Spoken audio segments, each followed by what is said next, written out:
பார்ப்போம். இதை ஒரு 4 ரூல்ஸா நம்ம பிரிச்சு பார்க்கலாம். ரூல் நம்பர் 1ல நம்ம ஏரியால என்ன ஃபாஸ்ட் மூவிங்னு பார்க்கணும். டீ கடை அதிகமா இருக்கா அப்படின்னா ஸ்நாக்ஸ் பிசினஸ், கிராசரிஸ் அதிகமா இருந்துச்சுன்னா ஹவுஸ் ஹோல்ட் ஐட்டம்ஸ், டெம்பிள் ஏரியாவா இருந்துச்சுன்னா பூஜை ஐட்டம்ஸ், ஸ்கூல் சரௌண்டிங்ல இருந்துச்சுன்னா ஸ்டேஷனரிஸ் அண்ட் ஸ்நாக்ஸ், இந்த மாதிரி நீங்க பிரிக்கலாம். ரூல் நம்பர் 2, காம்படிஷன் செக் பண்ணணும். ஆல்ரெடி 2 to 3 டிஸ்ட்ரிபியூட்டர் ரொம்ப ஸ்ட்ராங்கா இருந்தாங்கன்னா அந்த கேட்டகரியை அவாய்ட் பண்ணிருங்க. அதுக்கு டிமாண்ட் அதிகமா இருந்தாலும் உங்களோட மார்ஜின் கண்டிப்பா குறைஞ்சிரும். ரூல் நம்பர் 3, பிராண்டோட பொசிஷன். டாப் பிராண்ட்ஸா இருந்துச்சுன்னா கம்மியான மார்ஜின் ஆனா அதிகமான ரொட்டேஷனா இருக்கு. லோக்கல் பிராண்ட்னா மார்ஜின் அதிகமா இருக்கு ஆனா ரொட்டேஷன் கொஞ்சம் ஸ்லோவாவே இருக்கு.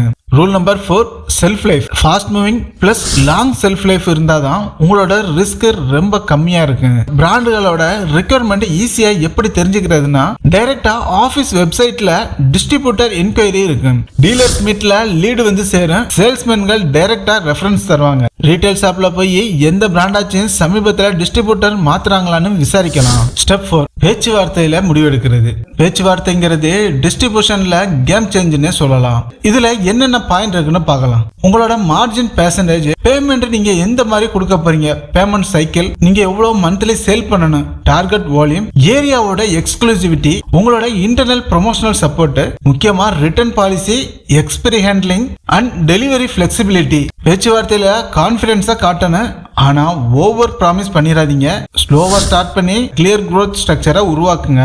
இதுதான் பிராண்டுக்கு ரொம்ப ஃபேவரட்டான ஒண்ணு. Step 5, area mapping. Distribution business start பண்றதுக்கு முன்னாடி உங்களோட கேபிட்டலுக்கு லைசன்ஸுக்கு மேல ஒரு இணைப்பு இருக்கு. அதுதான் ஏரியா மேப்பிங் சொல்றது. நம்ம கவரேஜ் வீக்கா இருந்தா பிசினஸும் வீக் ஆயிரும். கவரேஜ் ஸ்ட்ராங்கா இருந்தா உங்களோட மார்ஜினுக்கும் growthக்கும் நிறையவே இடம் இருக்கு.